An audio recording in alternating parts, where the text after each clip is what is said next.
If you're sick and tired of your prospects ghosting you, you have to stop being boring. A lot of people think when they get ghosted, they didn't want it, or, oh, they're not a buyer, or this or that. They try to blame it all on the prospect. But the reality is your pitch wasn't that interesting. The reward that they would get as a result of spending the money was too small, and you didn't have the certainty or the confidence to get the deal done, and the follow-up is weak. So there's two sides of this. I'm going to cover both of these for you guys today. If you don't know who I am, my name is Jeremy Sandell. I've done over $20 million in sales, selling one-to-one, most of that being, high ticket, $100,000 plus packages. And what I want to kind of just help you guys understand is on the front end, the selling side, where you're actually talking to the person, there's some things you can do up front that will allow you to get them to respond more if you do need to follow up. And then there's some things you have to do on the back end to actually get people to respond to you. And so when you're actually selling, number one, you have to ask good questions even during the close. So you have to ask them, hey, does everything here make sense? Do you have any, not do you have any questions? Because people always say no. You say, what questions do you have? What can I clarify? What would you, what are you looking for? What are some other ideas you have? What are some other questions you have? You want people to feel like they have a part in the buying process. Now, 20 years ago, you could just push people right through the close. You don't have to care. They don't have to care. It's like you just push until they buy. Nowadays, everybody's heard the same stuff. Everybody's still using the same stuff, which is why most salespeople are broke, and it doesn't really work anymore. So when you're at the close, number one, you have to expect that you're going to have to ask for the close multiple times. Number two, you're going to have to ask them to share their thoughts with you, and you're going to have to do it in a way where they feel like you genuinely want to know. You're not asking so you can overcome an objection, but you're genuinely trying to help them. You want to understand so you can help them. So assuming you've done that on the back end, what can you actually do to get people to respond to you? And I'm going to go through a few different things that I found work extremely well. And I rotate through these. So don't be one of those people that, you've heard the phrase, to the man with a hammer, everything is a nail. Don't be that guy. You need to have multiple tools in your tool belt. We were actually just talking about this while we were eating lunch today. You have to understand that you're not going to be able to just say, we're going to make you so much money. We're going to make you so much money. We're going to make you so much money. You can't do that over and over again. Number one, it gets annoying. Number two, the more you say it, the less believable it is. And number three, if that's not the lever that gets them to buy, no matter how many times you pull it, it's not going to get you the sale. And different people buy for different reasons. Everybody essentially buys for a lot of the same reasons, but there's some that are more powerful than others. I have a client that we just signed last week, and they bought because we reduced how overwhelmed they felt. They didn't buy because of how much money they're going to make. They bought because we're like, not only are you going to make a bunch of money, but we're going to automate a bunch of your back end for you, so you're not dealing with so much back and forth nonsense that you don't need to be involved in. You're running a $10 million a year company. What are you doing? So you have to understand that in your follow-up, you have to be anticipating that there's different concerns they're going to have. So one is just hitting them with a blunt reward. Hey, judging based off of your business, if we do this and we do this, I think you'll make X amount of dollars as a result. Blunt, right? It's explicit. It's exactly what it sounds like. There's no reading into it or anything. You're just saying numbers. You're just telling them, hey, look, minimum you're going to make back is a 200% ROI. 99% of investments you're going to look at this year can't do that. We can. Great. Second way is, I already alluded to this, you got to reduce their pain. You have to reduce their overwhelm, their anxiety, their stress. Some people are so stressed out, the only reason they're going to buy is because when they buy, number one, they feel less stressed right when they buy. But number two, if you do your job well, they're actually going to be less stressed for as long as you're working with them. So I will typically send people stuff saying, hey, one cool thing about what we're doing is it's going to make you guys this much more money. It's going to help increase cash flow.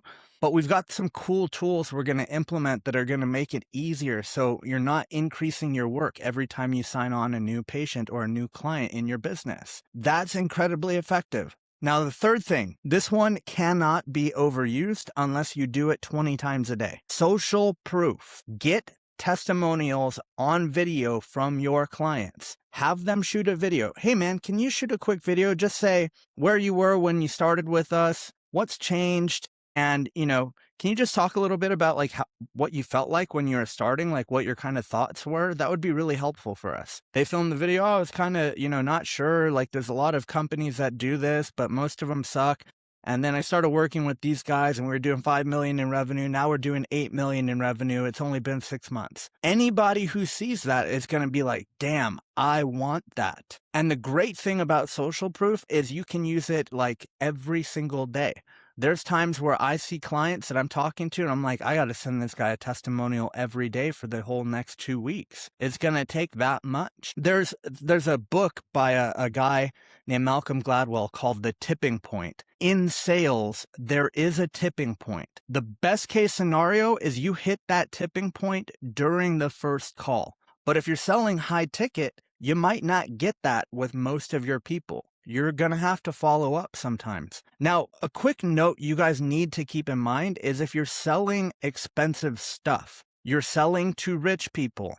Guess what rich people don't have a lot of? They've got a lot of money. They don't have a lot of time. So don't start thinking you're getting ghosted if you send one message and they don't respond. I have a client I just met with on Friday of last week. I was like, oh yeah, remember the thing I texted you? He's like, you texted me? I was like, yeah. He's like, let me check really quick. He didn't even see that he had the text. He gets so many messages every day. It just got buried because he can't answer them all every single day. Now, for him, that's a great problem because there's always money in the pipeline for him, right? For me as a salesperson, that didn't work out so well. But the cool thing was he was apologetic. He was like, oh man, I'm so sorry. Like, I didn't even realize I missed this. Let me check this out.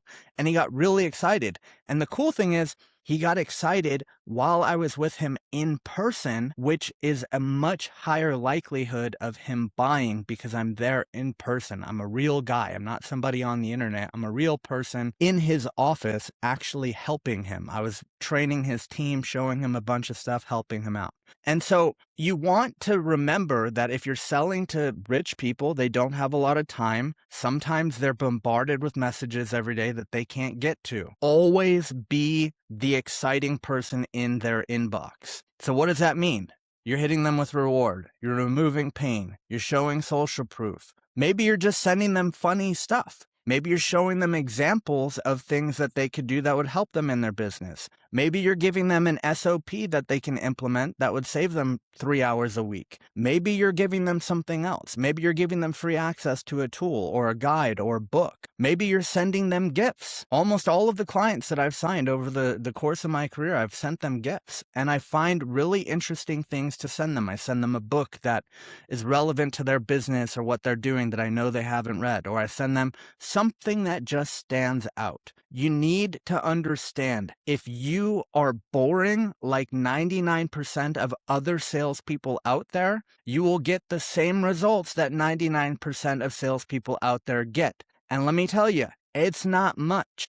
Most salespeople are never going to break 100 or 200 grand a year in commissions. Almost none of them are going to break $500,000 to $1 million a year in commissions. Now, why is it that some people can and some people don't? Well, some people are like, I'll just try anything. I'll try new stuff. I'm humble. I'm disciplined. I'll try. Okay, reward. I'll try that. Reward didn't work. Okay, we'll remove some pain. That didn't work. Okay, we'll show some social proof. Didn't work.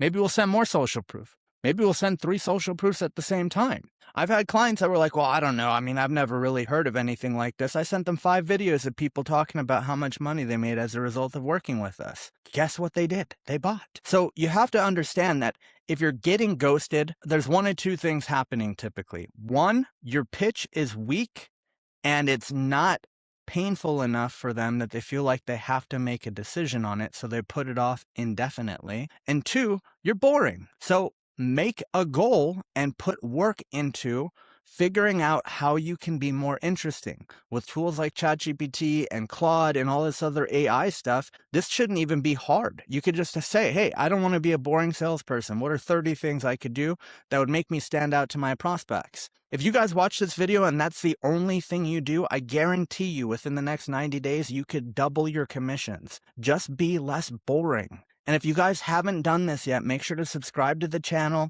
click the little bell icon. I'm going to share more stuff with you guys in the upcoming week about how you can close more deals.